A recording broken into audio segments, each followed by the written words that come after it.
बिस्मिल्लाहिर्रहमानिर्रहीम। अस्सलाम वालेकुम student. In this video we talk about control of breathing, या फिर जिसको हम क्या नाम दे देते हैं, वेंटिलेशन का नाम दे देते हैं। अब जो वेंटिलेशन हो रही होती है या जो ब्रीदिंग हो रही होती है बच्चों, वो क्या है, एक इनवॉलेंट्री प्रोसेस है। इनवॉलेंट्री प्रोसेस का क्या मतलब है कि हम अपने जो है वो कॉन्शियस में नहीं होते, जो जब हम रिस्पायर कर रहे होते हैं या जब हम सांस ले रहे होते हैं, ठीक है। तो ये जो है ये एक ऐसा प्रोसेस है जो कि हमारा माइंड खुद ब खुद कंट्रोल कर रहा होता है। लेकिन किसी मोमेंट पे आप इस जो वेंटिलेशन है या इस जो रिस्पायरेशन का प्रोसेस है, ब्रीदिंग का प्रोसेस है, इसको कंट्रोल भी कर सकते हैं। इसका क्या मतलब है कि कैसे ये इनवॉलेंट्री भी है, वॉलेंट्री भी है। तो ये वॉलेंट्री और इनवॉलेंट्री इस तरह से है कि कुछ डिफरेंट सेंटर्स ऑफ ब्रेन होते हैं जो कि हमारी जो रिस्पायरेशन की एक्टिविटी है या जो रिस्पायरेटरी एक्टिविटी है इसको कंट्रोल कर रहे होते हैं। अब इसमें जो सबसे मेन इंपॉर्टेंट जो सेंटर है ब्रेन का, वो कौन सा है बच्चों, वो है मेडुला। मेडुला जो है वो क्या कर रहा होता है, वो it is a part of our brain. और यहाँ पे हमारे पास क्या लोकेटेड होता है, यहाँ पे लोकेटेड होता है हमारे पास ब्रीदिंग सेंटर। तो ब्रीदिंग सेंटर नाम से जाहिर हो रहा है कि इसका क्या काम होगा, ये क्या कंट्रोल कर रहा होगा, ब्रीदिंग को कंट्रोल कर रहा होगा। और कौन सी ब्रीदिंग, वो ब्रीदिंग जो कि हम इनवॉलेंट्री तौर पे कर रहे होते हैं, हम लोगों को पता भी नहीं होता, और हमारी जो इंस्पायरेशन और एक्सपायरेशन है वो ऑटोमेटिकली हो रही होती हैं। So medulla is a part of a brain which contains the breathing centre, और जो कि क्या कर रहा होता है, हमारी इनवॉलेंट्री ब्रीदिंग को इनवॉलेंटरली हमें क्या करवा रहा होता है, ब्रीदिंग करवा रहा होता है। अब इसमें भी बच्चों जो दो पोर्शन है, एक जो पोर्शन है वो है इंस्पायरेटरी सेंटर, यानी वो क्या करा रहा होगा, हमारी इंस्पायरेशन करवा रहा होगा। और जो दूसरा सेंटर है वो कौन सा है, वो है एक्सपायरेटरी सेंटर, यानी वो हमारे बॉडी के अंदर क्या करा रहा होगा, हमारे लंग्स को एक्सपायरेट कराने में या हमारी एक्सपायरेशन में हेल्पफुल होगा, ठीक है।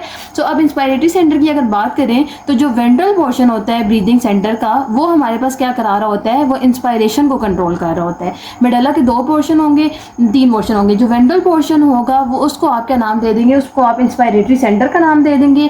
क्यों? क्योंकि वो क्या कर रहा होगा कि कितनी आपने इंस्पायरेशन करनी है, यानी सांस कितना अंदर लेके जाना है और कितनी डेप्थ से आपने इंस्पायरेशन करनी है, ये सारी चीज़ें कौन कंट्रोल कर रहा होगा, ventral portion of medulla control कर रहा होगा। और जो दूसरा है वो कौन सा है, एक्सपायरेटरी सेंटर। एक्सपायरेटरी सेंटर में मेडुला के कौन से पोर्शन आ जाते हैं बच्चों, डोर्सल एंड लेटरल। तो ये जो दो पोर्शन है ये हमारी बॉडी के अंदर जो एक्सपायरेशन की डेप्थ है और जो एक्सपायरेशन की फ्रीक्वेंसी है या जो स्टिमुलेशन है उसको कंट्रोल कर रहा होगा। तो ये जो दो चीज़ें हैं ये हमारे पास ये क्या कर रही होती हैं, इनवॉलेंटरली हमें ब्रीदिंग का जो ब्रीदिंग है उस प्रोसेस में हेल्प आउट कर रही होती हैं। अब एक और जो पोर्शन है ब्रेन का वो है सेरिब्रल कॉर्टेक्स। जो सेरिब्रल कॉर्टेक्स होता है बच्चों, वो क्या कर रहा होगा, वो हमारे पास कॉन्शियसली, उसमें थोड़ा सा ना कॉन्शियस रोल भी आ जाता है, उसमें वॉलंटरली रोल भी आ जाता है। कभी कभी आप ऐसे होता है कि, बल्कि कभी कभी क्या कि आपके पास नॉर्मली ये होता है कि आप अपने सांस को थोड़ी देर के लिए रोक सकते हैं। तो वो जो रोकना होता है इसका मतलब क्या है कि अब आपने अपने सांस को कंट्रोल कर लिया है। तो वो जो आपने कंट्रोल किया है, उस जो सेरिब्रल कॉर्टेक्स हमारी ब्रेन का पार्ट है वो क्या कर रहा होता है, वो हमारी जो रिस्पायरेशन की जो रेट है और डेप्थ है उसको कंट्रोल करवा सकता है हमें। लेकिन वो भी फॉर सर्टेन टाइम पीरियड होता है, फॉर शॉर्ट टाइम पीरियड होता है। आप ज़्यादा देर तक अपना सांस भी नहीं रोक सकते। अगर आप ज़्यादा देर तक सांस, अगर एक बंदा कहता है कि वो ज़्यादा देर तक सांस रोक सकता है, तो उसके इसमें क्या होगा कि जब बहुत देर तक वो सांस रोकी रखेगा तो जो सेल्स होंगे या जो टिश्यूज़ होंगे उनको ऑक्सीजन नहीं मिलेगी। तो जब ऑक्सीजन नहीं मिलेगी तो बॉडी के अंदर जो ऑक्सीजन का लेवल होगा बच्चों, वो क्या हो जाएगा, वो लो हो जाएगा। तो जैसे ही बॉडी के अंदर ऑक्सीजन का लेवल कम होगा तो बंदा क्या हो जाएगा, बंदा जो है वो अनकॉन्शियस हो जाएगा, वो अपनी जैसे कहते हैं बेहोश हो जाएगा, ठीक है ना। तो उसकी जो कॉन्शियस लेवल है वो खत्म हो जाएगा, वो लॉस हो जाएगा, वो अनकॉन्शियस हो जाएगा। तो जैसे ही अनकॉन्शियस हुआ उस केस में फिर अब वो सेरिब्रल कॉर्टेक्स के थ्रू जो अपनी उसने रिस्पायरेशन को कंट्रोल किया हुआ था अब वो कंट्रोल नहीं कर सकेगा। तो अब कौन सा सेंटर एक्टिवेट हो जाएगा, अब मेडुला वाला सेंटर एक्टिवेट होगा और वो दोबारा से जो रिस्पायरेटरी एक्टिविटी है उसको रिज्यूम करेगा और बंदा जो है वो दोबारा से सांस लेने लग पड़ेगा। तो इस वजह से उसकी जो कॉन्शियस लेवल है वो दोबारा से रिटेन हो जाएगा या वो जो है वो दोबारा से होश में आ जाएगा। तो ये जो चीज़ें हैं, ये जो दो चीज़ें हैं ये आपको लाजमी पता होनी चाहिए।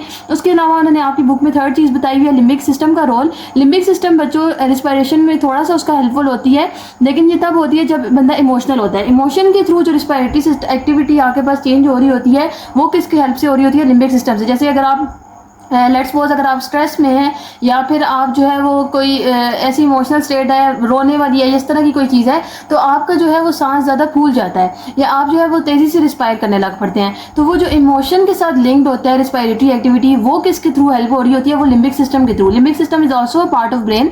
तो ये जो चीज़ें हैं ये तीनों चीज़ें जो है ये हमारे पास क्या कर रही होती हैं, ब्रीदिंग को कंट्रोल कर रही होती हैं, हमारी वेंटिलेशन को कंट्रोल कर रही होती है। लेकिन इसमें जो मेन इंस्पायरेटरी और एक्सपायरेटरी सेंटर है वो किधर लोकेटेड है, वो मेडुला में लोकेटेड लोकेटेड है, वेंट्रल पोर्शन ऑफ मेडुला जो है वो इंस्पायरेशन को कंट्रोल कर रहा होता है, और जो डोर्सल और लेटरल पोर्शन है मेडुला का वो एक्सपायरेशन को कंट्रोल कर रहा होता है।